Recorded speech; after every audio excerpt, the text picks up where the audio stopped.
my Christmas spirit. Those on YouTube have many reasons to be laughing right now. So kudos to you guys that are following us on the YouTube at Sports Buffoons.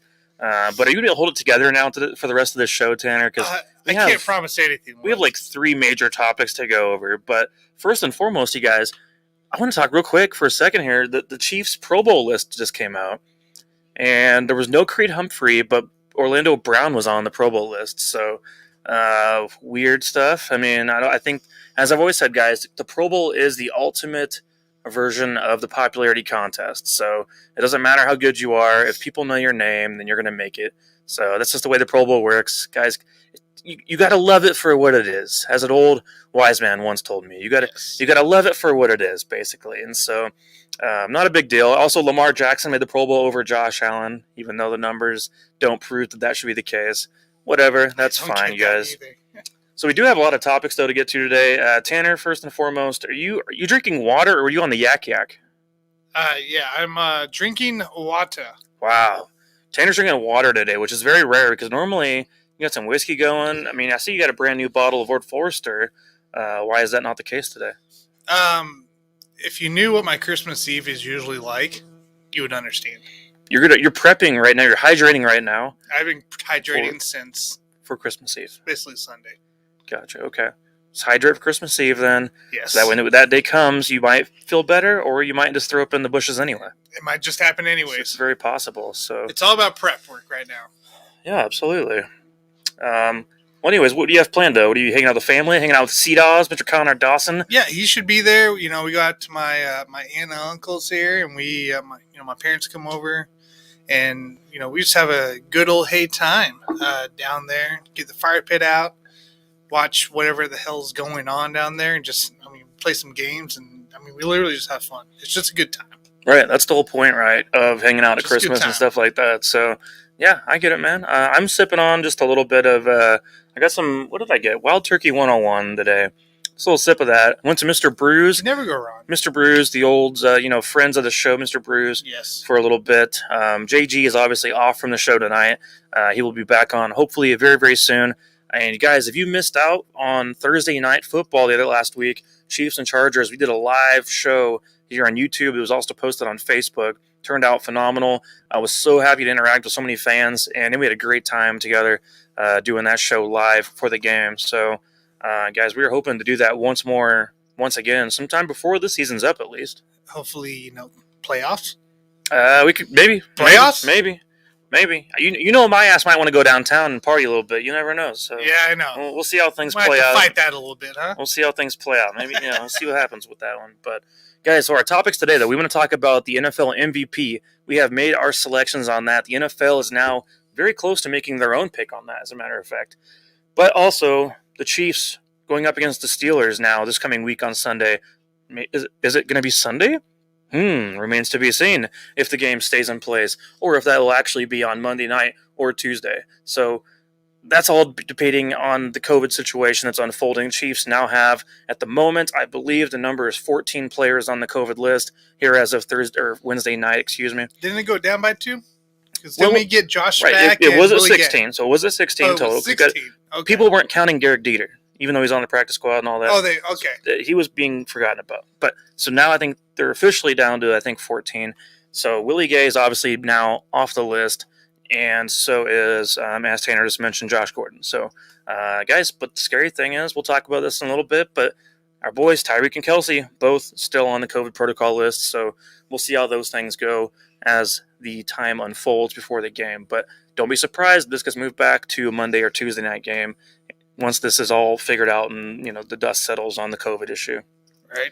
But also, Tanner, I want to talk about for a minute some of the ideas we have for the MVP of the league, but I don't want to talk about quarterbacks. Because MVP, Tanner, is a quarterback-driven kind of a stat. And you give it to the best quarterback in the league. Last year, Aaron Rodgers won MVP of the entire NFL, but he did not win Offensive Player of the Year. Offensive Players of the Year are more reserved for your skill position players. And so I think that's something that we've seen over time. In fact, I think the last non-quarterback MVP was LaDainian Tomlinson back in 2006, I believe, 2006, 2007. Yeah. Before that was actually Sean Alexander. Actually had won, I think, at one point in 06. But so they were back-to-back MVPs of the NFL based on their touchdown performances. Keep in mind, Alexander had just broke Priest Holmes' touchdown record 1 year after Priest had set it, and then LT came around and broke it right after that. So it was like a big running back nightmare at the time in the NFL where you just had big names everywhere, guys that were just running backs were still a really relevant thing in the NFL where you had an every down back. Most teams had an every down back still. They weren't doing this running back by committee kind of situation. But there's a team in the NFL right now. It's not the Titans. Derrick Henry is out for the year. The team in the NFL right now that thrives on what their running back's capable of, their wins and losses come through their running back. They've won 6 of the last 7 games and had 7 Pro Bowlers go. This is the Indianapolis Colts, guys. Jonathan Taylor is one of the guys we should be talking about as a potential MVP threat due to the fact that he's been able to do it with, sure, he had a good offensive line, but 2 years in a row now averaging more than 5 yards a carry, and his quarterback's Carson Wentz. It's just something to think about, you guys. I think that the Colts are an interesting team because they are a playoff team, I think. And we've said that for a while because they have a decent defense and a great running game. But should Jonathan Taylor be actually considered, though, this season to be the actual MVP, not just a quarterback-driven MVP? You have 6 games he's had. 6 games of below 100 yards. And that is 3 of them he had at the beginning of the season, right? Jonathan Taylor is a true consideration for MVP. The guy has been dominant. He had, his last 10 games, he had 2 games under 100 yards. I think it was. I think that's the stat right now, for what I'm saying. Like, the guy's unbelievable. And he drives this team. He drives this team not only to obviously a hot streak going on, but he's the one that gives them the chance to win. Even look what against the Buccaneers, right? He had 83 yards, but it was a 5.2 average, right? And he had a touchdown against him, but it was the whole point that they kept handing him the ball. 16 attempts that game, and that's a tough defense to go against. We know that. Yeah, right. Absolutely. Not a lot of running backs succeed against that. Getting 83 yards, huge workload right now. 83 yards is some tough yards. 5.2 average is some hard yards against that defense. Like, that's a tough way. And the biggest thing is when they needed him the most, they got it. Last game, Patriots, 29 attempts, 170 yards, 5.9 and a touchdown. When you needed him the most, who's there? Right, JT. Why would you not consider this guy? The game-solidifying touchdown last week was a 70-yard run from Jonathan Taylor when the game was still on the line. And you hand it to him enough times, he will break free at some point. He's got the perfect ability of height, weight, size, speed ability right there, and strength, and the ability to break through tackles, as well as the quickness to be able to make guys miss at the same time. So, I mean, you're looking at a really ideal running back, and one of the few, I should say, worked out coming out of Wisconsin. I was about to say, so many Wisconsin words. I mean, hey, there's been a few here and there, but, Wisconsin's had their own issues. Melvin Gordon has turned into at least he's done pretty well. Serviceable running back in the league. Yeah. But Jonathan Taylor's really, really proven himself here in the league. He's no, Ron Dane by any means. No. So, but I mean, Jonathan Taylor. I mean, you just look down the way and you just see that extra digit every single time, almost every single time, of just that extra one right there. And we thought at times that he was going to break a rushing record the way he was running the Jets game. Hey. Well, sure, of course, right? Because the record is 296 set by Adrian Peterson. This happened back in 2007. And I think Jonathan Taylor is one of those guys, along with Derrick Henry, they could have one day, I don't know what year when it's going to happen, but will set the single game rushing record. And I am so looking forward to the day that we have a 300-yard rusher. That'll be a historic stat that will go down for a long, long time. That's going to be very, very hard to break. Obviously, I'd say even with if Derrick Henry was in the talks, I'd say Jonathan Taylor would be one on running backs. Yeah, it's a tough call on that one because both teams rely on the running back to get to where they are. And, the Titans obviously are trying to fight right now within the AFC. It's not a team that I'm worried about without Derrick Henry. I don't care about the Titans. No. They don't fear me by any means as a Chiefs fan. And if we run into them in the playoffs, not a team that I'm going to be caring about seeing by any means. I will say this, though. The odds makers over here at DraftKings Sportsbook right now, Jonathan Taylor is plus 750 to win the MVP, which, speaking a little easier for you guys out there listening, that makes him third ranked on the list. Which is, I think, where he should rank. Out of all players right now that are up for the MVP odds at the moment. So, JT, a phenomenal running back. But should he win MVP this year? I don't think so. I don't really think so. But I think he's doing the best he can. And if you look at the discrepancy between the numbers he's putting up versus the next closest guy, he blows him out of the water. Just destroys him. I mean, he's up by 400 yards on the next closest guy.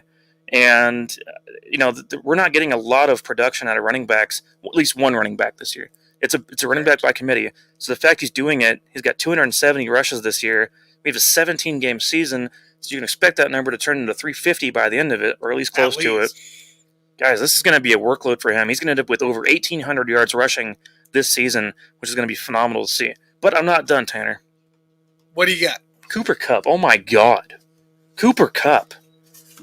Now JT's having a phenomenal season. But is it the best rushing season of all time? No, of course we had better 1 year ago. Derrick Henry had a 2,000-yard season 1 year ago, you guys. Was he MVP? No. If Derrick Henry's not MVP with a 2,000-yard rushing season, then Jonathan Taylor is not going to be MVP this year when he hits 1,800 yards by the end of it, In 17 games. Here's the deal. Cooper Kupp's worst game this season, he had 5 catches for 64 yards. He's got now 9 100-yard games this season, and he's got now the record for the most consecutive games with 90-plus yards for wide receiver. So since that game I just mentioned, where he went 5 for 64, every game after that, he's had more than 90 yards receiving, and that happened back in week 4. You kidding me? So he's on pace right now for 1,973 yards receiving, 17 touchdowns, and 148 catches. And this is going to be a case where he's going to potentially tie Michael Thomas's reception record, break Calvin Johnson's receiving record, and then also have 17 receiving touchdowns in the meantime as well. It is just unreal the kind of numbers he's putting up. And this is a guy that also he's only had one 1,000-yard season in his career coming up to this. And so I think that it's this taking this huge step up, this huge leap, and he's one of the smartest route runners in the game. Guy just knows how to get open. He reads the defense so well throughout the progression of a play. And I think that's what's getting him open so much, as well as, of course, having great hands. He's got a 75% catch rate, which is putting him up there in the top 10 in the league as well. So, man, Cooper Kupp deserves so much credit, and I just love, sitting here circle jerking about this guy because Cooper Kupp and JT are both on my fantasy team, so I just needed to take a moment to gloat. I got Cooper Kupp on my ESPN league, so yes, I do love this guy. He's phenomenal. But yeah, like you said, ever since week 4 versus Arizona, when the Rams imploded first time, we saw that. We know that happened. Right? That was 5 receptions for Kupp, 64 yards. But he's still at 12.8 yards in his 5 receptions, average. Sure. Right? So he's still there. His worst game for fantasy this year was 11 points. Everything after that has been 20s, 30s consistently. His lowest yards outside of that game was 92. Right. 92. So I mean, this is 9 games in a row, Tanner, of 90 or more receiving yards. It's just nuts. This is that set the NFL record. Just look last night, as a matter of fact. Today's Wednesday. Last night was when it happened. He set the record for most games in a row, 90-plus yards. Yeah. And he's only had 1 game this year where that didn't happen. Yeah, just one. So the 3 games before what you're talking about, Tanner, he also went over 90 yards in those other games, 96, 163, 108. So, I mean, this guy could have had a whole season of every game being over 90 yards receiving, besides the 1 game. If the Rams didn't implode, 1 game. That's just absolutely nuts to me that Cooper Kupp is putting up these kinds of numbers.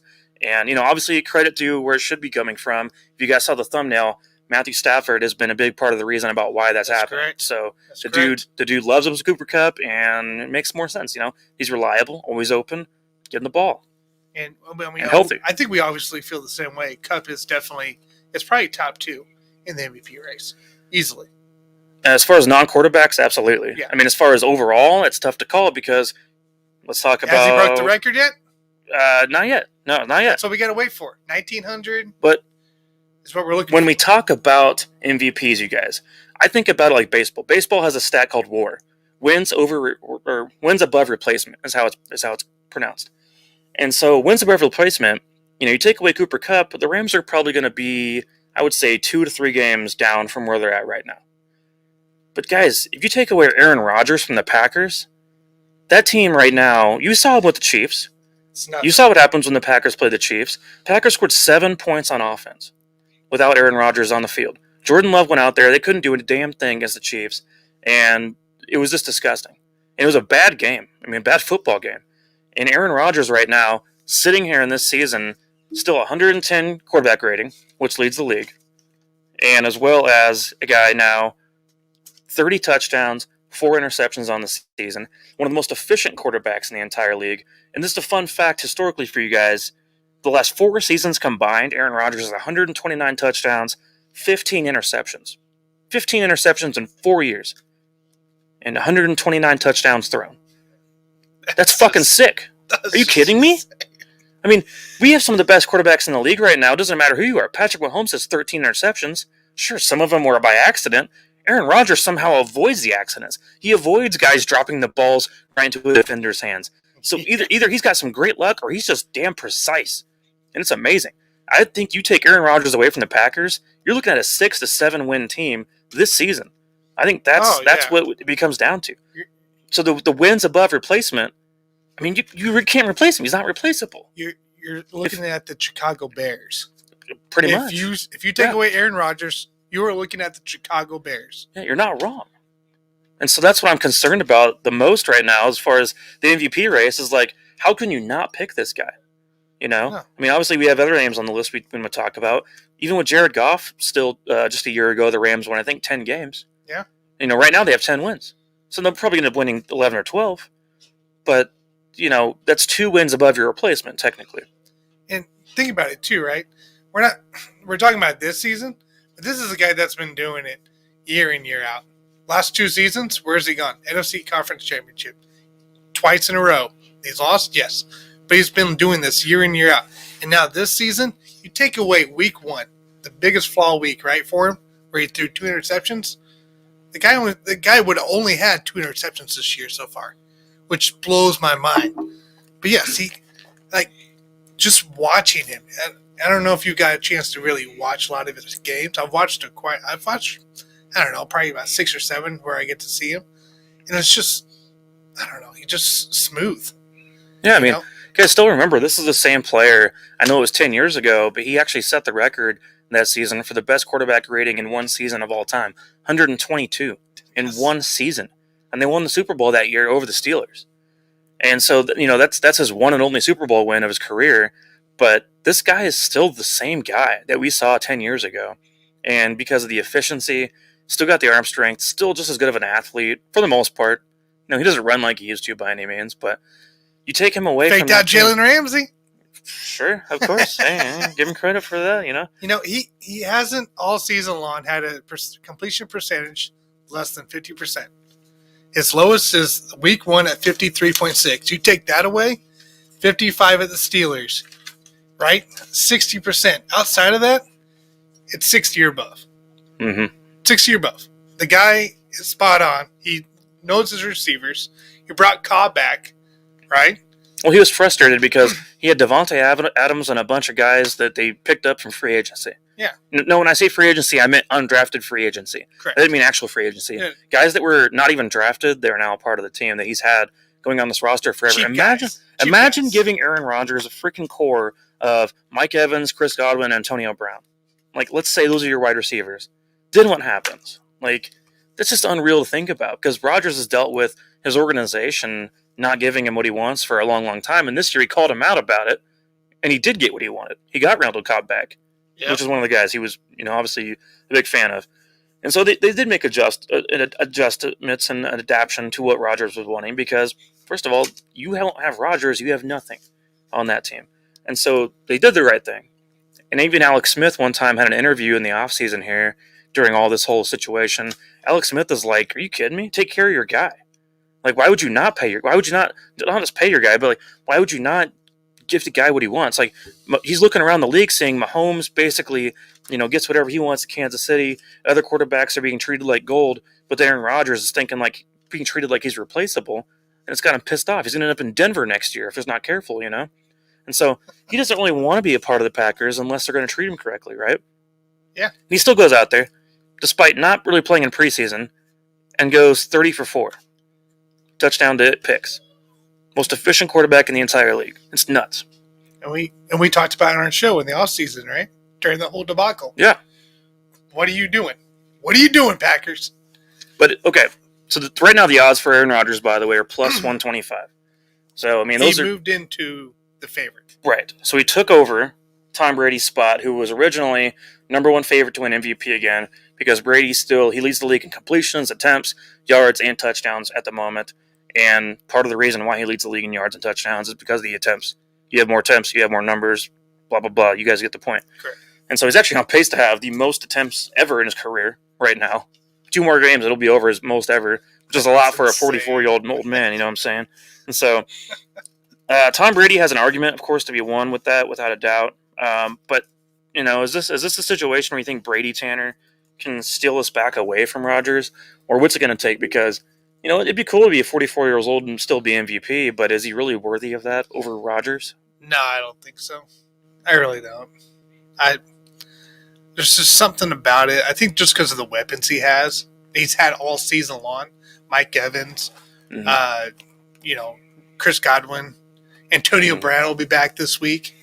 Like it just seems to be a cycle almost with his team that there's always weapons. Versus Aaron Rodgers, he had to go out and play the Arizona Cardinals without Devontae, without Scantling, without the Lizard King, and he won. He went out and won. And Tom Brady, he goes out, he loses Godwin, he loses Evans. Gronkowski had 11 attempts thrown his way, and I think he caught 2. Mm-hmm. And he loses and throws a tablet to the Saints. All right, he broke a tablet. You know, he needs to owe the NFL a new tablet, I think, because you can't just run up to the sidelines head coach and cuss him out. Well, did you hear why he threw it on the ground today? I want to hear about this. He said he didn't want to get it intercepted, so he made sure it hit the ground. Yeah, let's throw it right in the ground, Tom. No, I just think there's more than just Brady on that team. There's a really good defense. Granted, the Green Bay has a good defense, but they're also missing a lot of key guys still at Green Bay. Their corner's been out. He's still out. Might not play this week again. Versus, Brady, they have, it's like a rotation. A lot of great players. It's almost like, I don't know, it's almost like if you look at the NBA, right? Jason will love this comparison. It's like the Lakers if LeBron. Why LeBron doesn't win MVP all the time? Because he always has a cycle of freaking superstars with them. So that's why. It's essentially why Brady should not win MVP. Mm-hmm. Is like he's doing great. Don't get me wrong. I'm impressed. Freaking 44 years old and he's doing this. About to hit a career high somewhere. You know, some kind of stat, which is I think almost impossible by now. But he's doing it with far less talent, or he's doing it far more talent than Aaron Rodgers. Yeah, that makes a lot of sense because you have to counter in all these different factors when you talk about MVP. Because we're going to talk about, like, if you take away this guy, then what's that team become without him? And so, you know, for Jonathan Taylor's sake, you take away Jonathan Taylor, that right now is an 8-win team for the Colts. Take him away, that's probably a 4 or 5-win team. That's how much he means to that team. Yeah. Probably a 4 or 5-win team. If you take away Cooper Kupp from the Rams, instead of having 10 wins right now, I bet they only have 8. So that's probably a difference of 2 games right there. Yeah. Take away Aaron Rodgers from the Packers, and that's where you're looking at like a difference of 7 wins. I mean, we're seeing Jordan Love really go out and win 11 games. Not going to happen. It's not going to happen. And, you know, to Tom Brady's sake, you know, that team still had a lot of talent. You could have Tom Brady in there. Let's say Tom Brady had an old 2007, you know, throwback with Bernard Pollard giving him a big old shoulder to the knee, and his season was over, and he missed the whole year, and Matt Castle came in again. All right, maybe not Matt Castle, but, you know, say some other bum came in again. Blaine Gabbert? Sure, Blaine Gabbert came in again. Even with Blaine Gabbert, that team with the good running games that they had, you know, because obviously they had Ronald Jones throughout the season, Leonard Fournette, and then obviously the receiving situation they could still end up probably being a playoff team just with that talent alone. And the defense. Being like an 8-win team, 8 or 9-win team, and 9 wins this year gets you the playoffs. Gets you the playoffs. So I still say it's potential for it to happen that way. Yeah. One more I want to talk about Tanner before we move on here, though. Let's not forget about a guy who's been forgotten about now. Everyone wants to be hater on Matthew Stafford. Matthew Stafford has had a interesting season because people knew he was going to be better than he was with Detroit. People knew he was good all along. He has a losing record for a career, but we all knew that had nothing to do with his talent. Matthew Stafford now walks into this team, and he's actually the fastest quarterback in NFL history to have 50,000 yards in a career. Fastest one to ever do it. And the other thing is, he's got a 108 quarterback rating, which puts him only behind Aaron Rodgers. That's right, better than Mahomes, better than Tom Brady right now. Stafford's having a better season than people realize, and I think that some of the things people remember in their mind about the season of Stafford is he's got 3 pick sixes on the year. I think he actually leads the NFL in pick sixes. So when it's been bad, it's been bad. I think he did it twice in one game, as a matter of fact. And so it looks worse than it really is statistically. But I do want to say this about Stafford. He's got the number 1 yards per attempt and yards per completion on play-action passes this season. So basically when he's dropping back to pass, and he has a play-action pass, fake to the running back, obviously, he's been the best in the league at doing that all year long. And that's not a team that has like a great running game by any means. Yeah. So there's something about the timing of the offense when you're doing that's working out so well. In fact, his completions are 15 yards downfield on average. So his average completion on a play action is 15 yards downfield. That's an average, Tanner. That's pretty nuts to think about. And it's also a 121 quarterback rating on those plays, which puts him number 2 in the league. And so Stafford has also done a great job this season. And I think that, despite losing Robert Woods throughout the year, elevating the play of Van Jefferson, who now is a deep threat for that offense. Yep.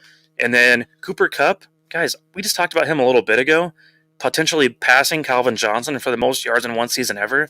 Do you guys not remember who the receiver was, who the quarterback was for Calvin Johnson when that record was set in the first place? Matthew effing Stafford, guys. Matthew Stafford helped Calvin Johnson set that record back in 2012, I believe. And now Cooper Kupp might be passing that record here in 2021. So Yep. both times the quarterback was Matthew Stafford. Guys, the guy's just being a baller right now. And he's making plays. I'm enjoying watching him with the Rams in LA. Now, is it perfect? No, there's some issues here and there. But, without him, is Cooper Kupp is Cooper Kupp on the verge of a all-time great season? No, not even close. Jared Goff would have done that with him. And that didn't happen.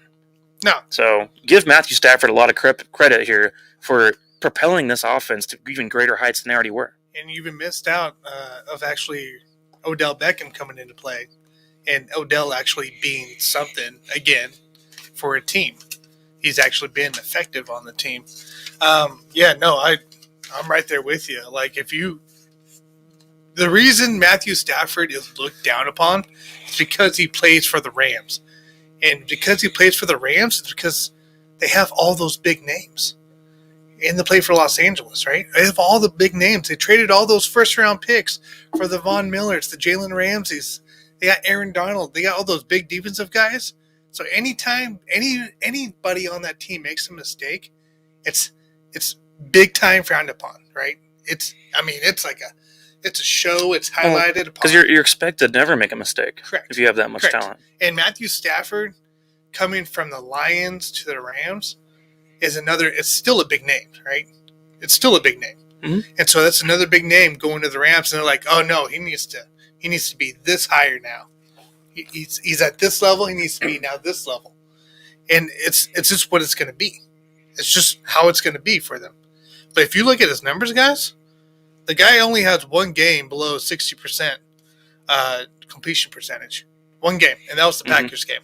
Mm-hmm. That was in cold, Lambeau, snowy field back in November 28th. 55% was his completion percentage then. Outside of that, he kills it. Right, he's top 3, I believe, in completion percentage this year. Maybe top 5. The guy's just playing phenomenal all year, and for the most part, consistent outside of a couple games. He doesn't have a running game. Right. Which Sony Michel did look better the other day. He does. But I'll say that. But that's the Seahawks. Like, get out of here. I'll leave that a different day, I guess, on that one. So Tanner, our official picks now for MVP. Who do you got? I'm going Aaron Rodgers. Yeah. How could you not go Aaron Rodgers? We've made the arguments against ourselves right now and for ourselves about why we think the way we do now. And I've spilled the beans now for the past 25 minutes about why these guys should all be in the running for MVP, but one stood out over all the others. One stood out the most over all the others, and we didn't even mention Patrick Mahomes. No. And this Chiefs team, obviously wouldn't be number one in the AFC without him. But Aaron Rodgers is far and away, to me, the most important player on any given team in the entire league. And especially when you guys thought about the stat that I just told you about, 129 touchdowns and 15 picks over a 4-year period. Who does that? Like, how is that possible to do that?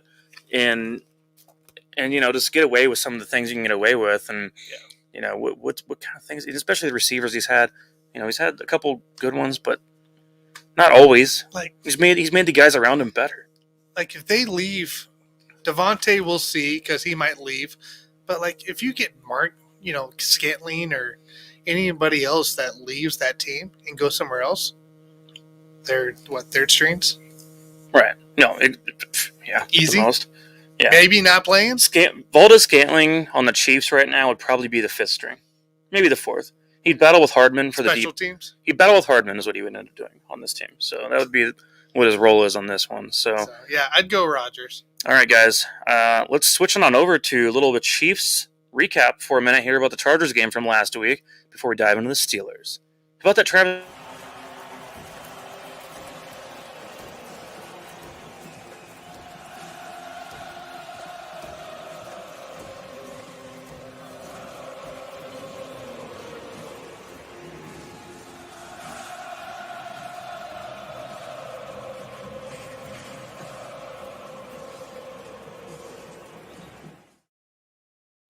Travis Kelce in this game absolutely went nuts. And, God, it was so much fun talking about this game live while it happened. And Kelce ended up finishing it with 191 yards and 2 touchdowns. It was the exact game we've been wanting to see from him for a while now. And, all the people out there run around throughout the week and they talk about, like, oh, who's the best tight end in the league? Is it Mark Andrews? Is this guy's at George Kittle's number 1 tight end? We hear this shit every freaking year, you idiots. Wake the hell up. 6 straight 1,000-yard receiving seasons for Travis Kelce. Don't be a dumbass. Come on. It's obvious. All know, guys. We all know this. Rob Gronkowski's back. Yeah. Get out of here. Andrews had the first 1,000-yard season in Ravens history for a tight end. First off. Because he did that. Oh, my God. He's the best. But first off, when you saw that stat, did you, sit there and think back for a minute, Todd Heap, like the other guys, yeah. You're like, what? I don't know. That's the thing. The tight end position really was evolutionized through some of what Shannon Sharp and Tony Gonzalez was doing, in the, that during that time period. And so, Tony Gonzalez obviously had multiple 1,000-yard seasons in his career. Jason Witten played a long time, had multiple 1,000-yard seasons. But really it wasn't until, the more recent of the Gronks of the world and, Jimmy Graham and stuff like that came over receiving position where you were literally predominantly outside and not in line. But regardless, guys, Kelce is the best route running tight end in the league, the most elusive tight end in the league. And, what can you ask more from a guy like that? But, all right, Tanner, what did you think anyway? Just real quick about the game from last week. I know we talked about it a little bit on air, but before we jump into the Steelers matchup, I want to talk with you about kind of what we thought about the impact that game's going to make now going forward throughout the rest of the season and beating the Chargers to have sole possession of not just the division, but first place in the AFC. I've talked about it so much in the last 3 weeks, but this was the game to finish it off. This was the third game that we needed to win, and we did exactly what we came to do. And it was a hard fight. I was so impressed the way the Chiefs continued to fight back, even through the momentum struggles through the game. Through the Mahomes fumble, the interception.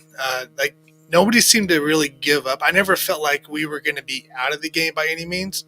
Herbert continued to do what Herbert does on that offense, but that defense, they would bend, but they wouldn't break, and then just the fourth down stops were the biggest things. But the Chiefs came to do what the Chiefs needed to do, and it looked like a Super Bowl team to me. Looked exactly what we needed to do, and it was the kind of game that I think the Chiefs needed kind of a similar game to what the Buccaneers game was in a way. Of hey, we had the offense struggle over there. We're getting pounded by the Chargers defense. We need some kind of help on the defensive side, and that's where the defensive came into play. So I thought it was kind of a great building block for the team especially going towards playoff ball coming in. But as far as for the offensive side, I thought it was also a great hey, can we still come back through these situations? And he had 75 plus yard drives. Yeah. Going to at the end of the game. Yeah. Yeah. So I thought it was the exact game that we needed. Yeah, the main thing was picking up the slack from some of the guys that were missed from the game that day, and obviously dealing with the COVID situation with Chris Jones missing the game. L'Jarius Sneed was out due to obviously the death of his brother, and then of course being missing Willie Gay from the game as well, which we saw Nick Bolton go out there and get like almost 20 tackles. Ben Neiman made a big play, right? Yeah, that was amazing. Made some big plays. Like we actually had guys make plays we didn't expect. Some right, because it was on fourth down. It was at the goal line where the team stepped up when they needed him to, and that was the kind of stuff that you see happen with teams that make deep playoff runs and go to the championship, because the whole team wasn't really there. Play against a great offense, a top 5 quarterback, and you still go out there and make plays and enough stops to get a win. And then Mahomes did his magic, of course, where that was back once again, and reminded me a lot of the Super Bowl as far as the way the Chiefs were down for a moment and the Chargers are celebrating. Mahomes fires back and ends up saying, "Screw you guys, you're going home." 2 weeks in a row. So you're going home. Yeah, yeah, exactly. So, I mean, that was the main thing I took away from the game. It was kind of a vintage Chiefs kind of a game, and to put it in a certain light like that, where it was a game that you expected to see from 2019 and stuff like that. You know what I mean? Yeah, exactly. That's exactly what I was kind of looking at. It's like, this is a playoff team. Exactly what we needed to see against a good Chargers team. And this Chargers team is good, guys. I hate to say it to you. I don't want to see them a third time. But if we get them, I'm not going to be that scared of them. Right. The Chiefs have a challenger now for coming future, anyway, I should say. Awesome. Because, depending on what happens with the Broncos and Raiders in the offseason quarterback-wise, it's going to be a Chargers-Chiefs division for the next, roughly 5 to 10 years. Yeah. It's going to be kind of interesting to see how the offseason goes. But, I mean, Justin Herbert, Patrick Mahomes going at it, at least that won't be boring. True that. Tanner, I'm going to have a sip of this whiskey. But in the meantime, we have the chillers. Maybe I don't need any more whiskey. Maybe I need to not have any more whiskey. We'll see. Let's see the thieves. The chillers, the thieves. Chiefs and Steelers are now coming up sometime in the next week or so. We'll see what day it folds. Comes up on with the COVID thing going on. Chiefs are favored by 7 points in this game. I would not touch that freaking thing with a mile. No. Why would you bet on this game right now? That is nuts. Don't do anything. The Chiefs are favored by 7. I would not touch anything with that bet whatsoever. No. That's nuts to me. If anything, I'd probably take the Steelers on that. I wouldn't do anything. If the Chiefs are favored by 7 right now, I'd take the Steelers. I wouldn't do anything. Well, correct. That's what I'm saying to the people out there. Don't do anything. Steelers. Don't do anything. But Chiefs now rank 3rd offensively in the entire league, but they will not be playing like the 3rd best offense if they're missing a few key additions due to the COVID situation now that has unfolded within this team. Obviously, you guys, take a look.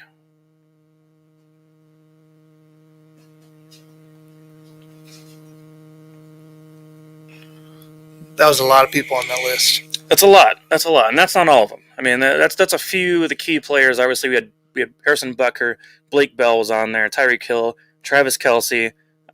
Those are the key offensive players, obviously, that have tested positive for COVID. And obviously, we know with the new COVID protocols and all that, I guess they did adjust them. But from what I've heard now, Tanner, is that if you're a player who was put in a protocol before the new rules were implemented, you still have to abide by the old rules. That's what I thought. It's stupid, but nothing makes sense anymore. So basically, you still got to abide by the old rules until you're off. But if you were newly placed on as of, yesterday or today, then you can now go within the new rules, which says you have 1 negative test and then you're free, correct? I think so. If you're that's what vaccinated. it is, yeah. And so, as we all know, guys, or maybe we don't know, but this entire, for the most part, roster is vaccinated. Chiefs are 95% vaccinated on the roster. They got a couple guys. One of them is Harrison Butker, so he will be missing the game. The Chiefs have a kicker named Elliott Fry on the roster now to replace Harrison Butker for the Steelers game. And those of you out there, if you don't know why I coughed when I said Elliott, then you don't deserve to be here. But otherwise, you guys, we could see some of these guys come back. Chris Jones should be coming off this. By the way, you saw that picture. Willie Gay is on that picture we just showed, but he is now free and off the COVID list, along with Josh Gordon. He is now part of the team as well.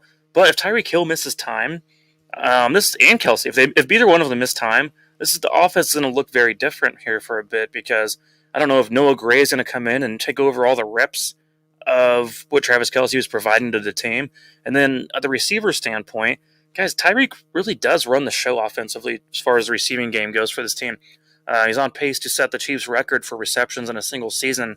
And so without him, you're looking at a situation where you're having to start, Mecole Hardman, Byron Pringle, Demarcus Robinson as your number one receivers.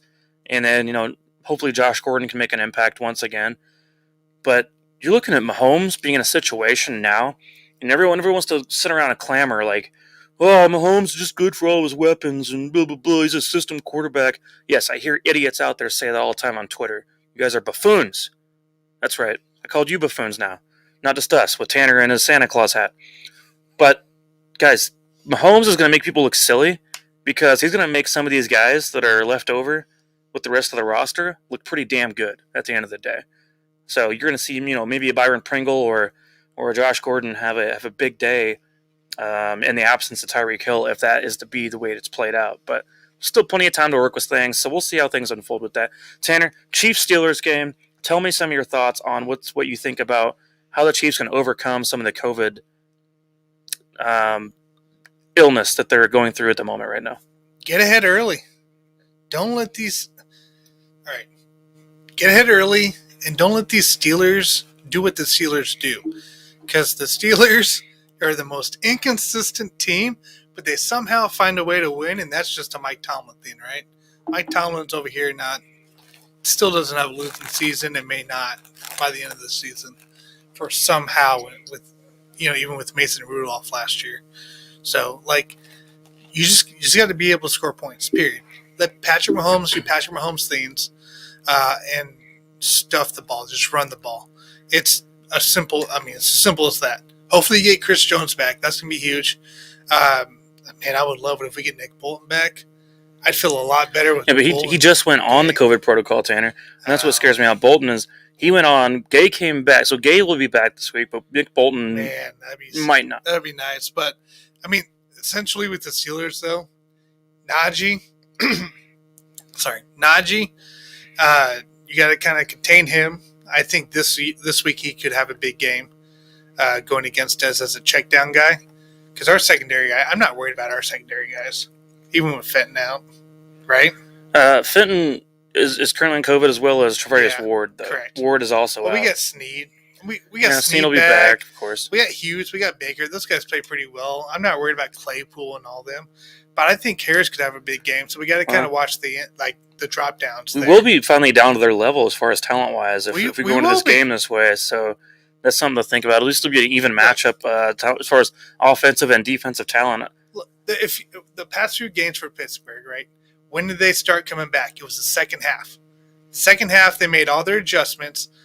Or at halftime, they made all their adjustments, and they started coming back second half. They almost beat the Vikings on Thursday Night Football in the second half.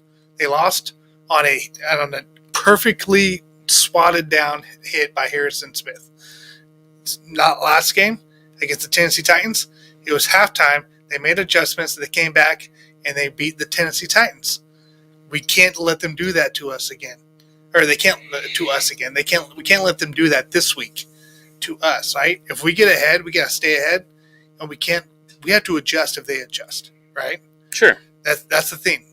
Steelers and Tomlin are really good at adjusting at halftime, and they make a good game plan. They've done it the last 3 weeks, and they're not afraid to make a whole new game plan on it, right? So I mean, that's the whole thing. Is if they adjust, we got to figure it out quick, and we got to make sure we just continue and figure out what we got to do to get that done. Yeah, the Steelers to me are a better team at winning than they are at numbers because I feel like they're more strategic in a way. Keep in mind something with the Steelers. They're 7-6-1 on the season, right? That's their record.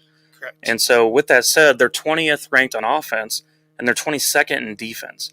Both of those are bottom half of the league.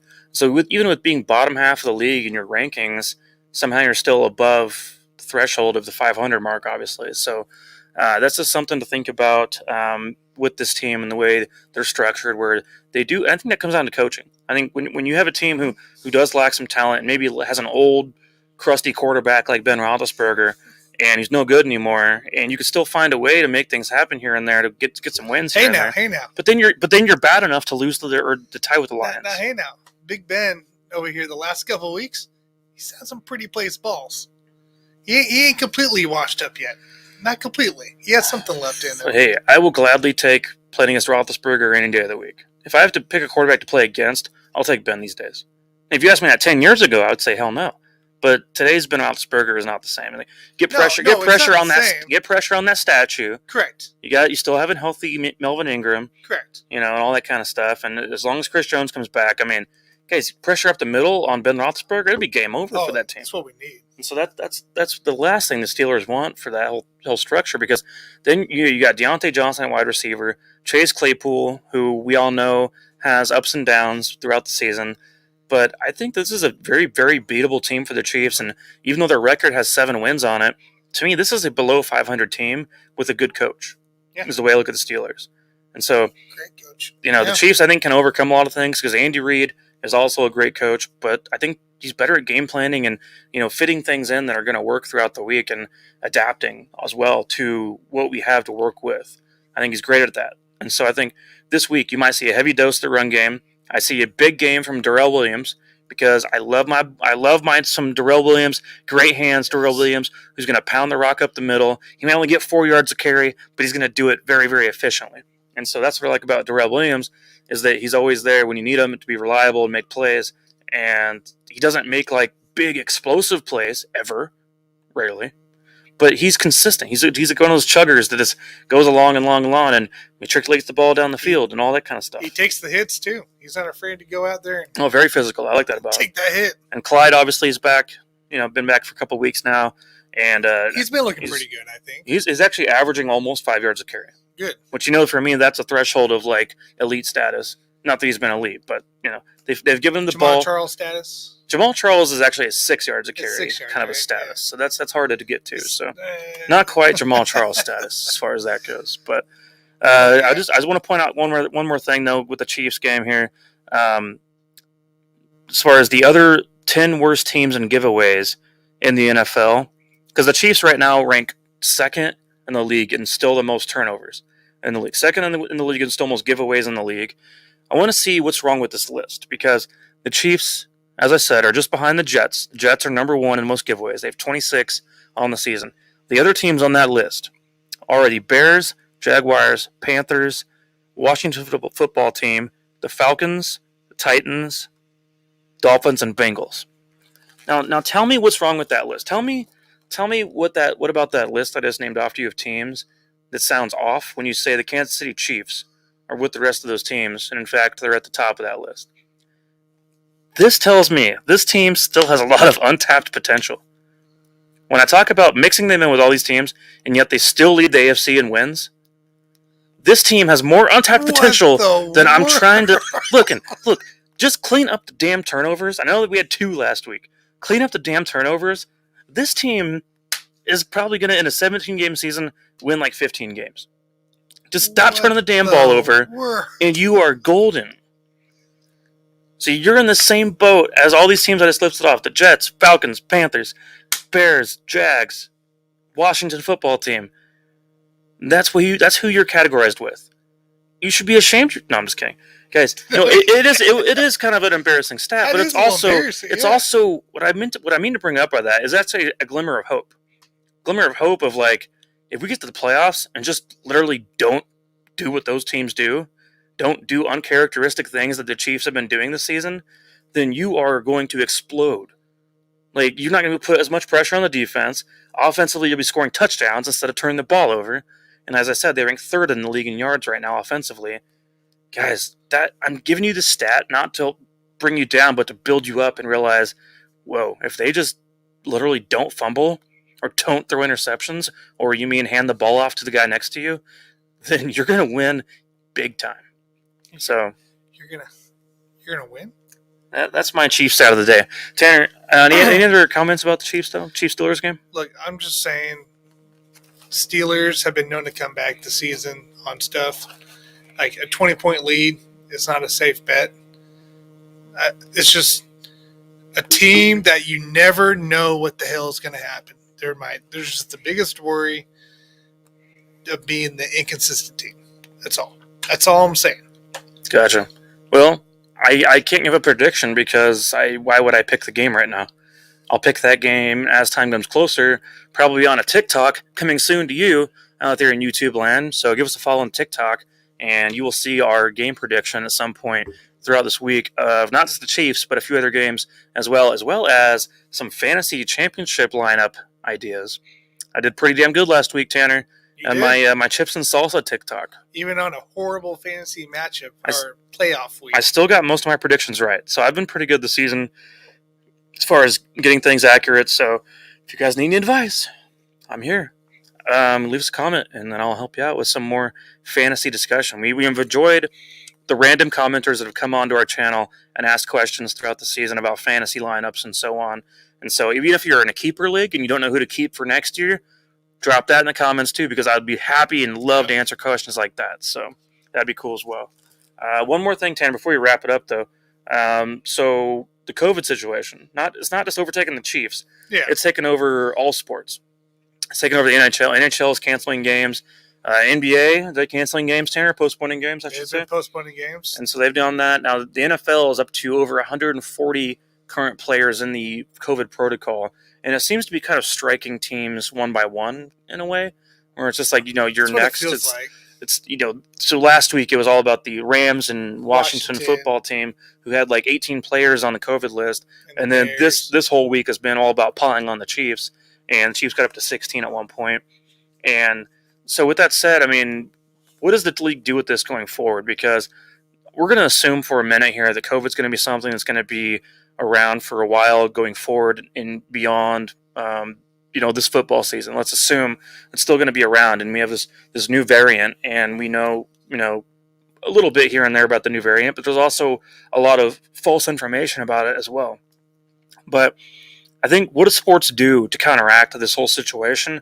How do they get it to where we can all kind of live a normal sports life? Is it less frequent testing of asymptomatic players, or is it continue what you're doing and then just treat all of these like they're a 1 week injury? Like, I'm just curious of your input on how do sports go about this, because we can't do sports like this every year from here on out, because it's not fair to the players who are missing games, missing game checks, and it's not fair to the structure of the way these sports are laid out.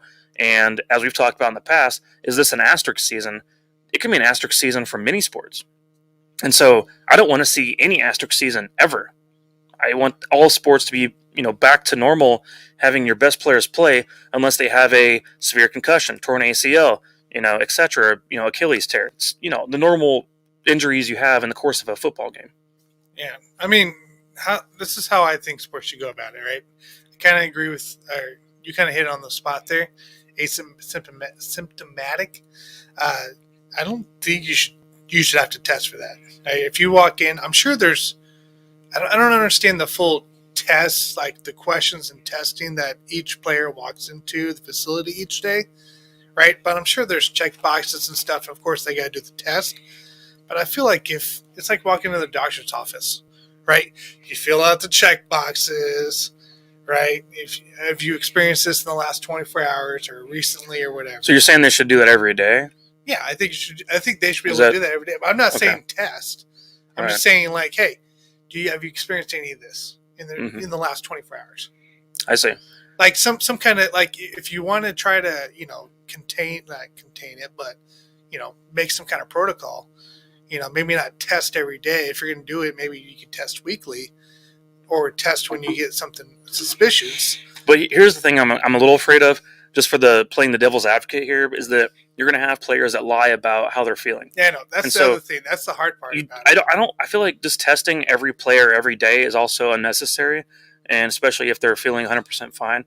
And as we all know, those of you out there that have followed along with the whole COVID thing, the truth be told, if you're asymptomatic, you are very unlikely to be spreading any kind of a COVID, any kind of a coronavirus to anyone. It's much less likely that you spread anything if you have no symptoms whatsoever. Hence, literally feel 100% fine. We can't just assume that I'm sitting here with you and that you have COVID because you feel fine. Yeah. If you don't feel fine, then tell me that so I can get the hell out of here. But you know what I'm saying. And so my point is being that it requires honesty with the players for everything to be running correctly. At the same time, just testing guys for the sake of testing them who do not have a severe illness or any illness for that matter is just silly to me. And you're inflating numbers now at this point within the COVID situation, because every player on the Chiefs, as far as I understand, that has tested positive has not had any symptoms, or if they have, it's been very mild. Yeah. So let's say they do that checkbox thing, you get caught. How big's your fine, right? How big's the fine? Is it a team fine and an NFL fine? Are you talking about pretty much almost a paycheck kind of deal? I'm pretty sure players start listening if you find them more than just, a big hit or you're taunting, I'm going to point at you if it's, kind of fine or whatever. So, if you start taking money out of players' pockets, and I mean money out of players' pockets, even the Aaron Rodgers kind of money, depending on what their salary is, you're probably going to get people to listen.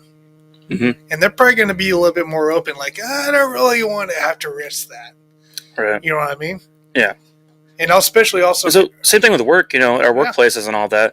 A lot of jobs are now expecting their employees to go back into the work facility, and you still have to be honest in there. You can't, obviously now they want you to come back into the building for whatever reason, I don't know. But, you go back, but, let's say if you are, feeling sick, then obviously you don't want to go in, but they also require honesty of you to be open about how you're feeling when you go into work, but Correct. Some people in the past, even at my workplace at times, I know for a fact there's been people who were scared to admit that they weren't feeling well because they were afraid of missing work and missing money on their paycheck.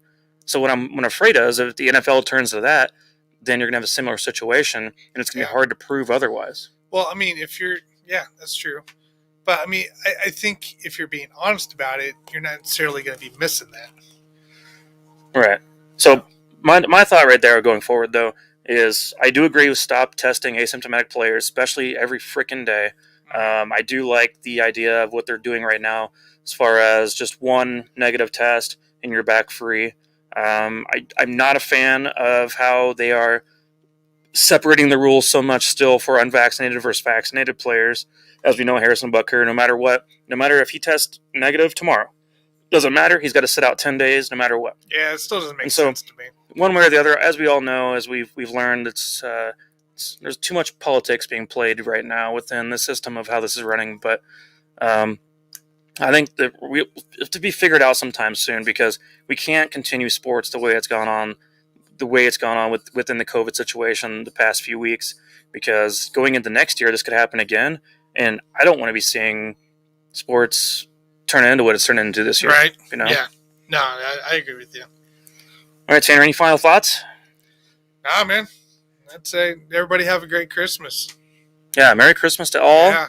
And to all, a good night. See you guys. I'll see y'all on the next one. See you guys.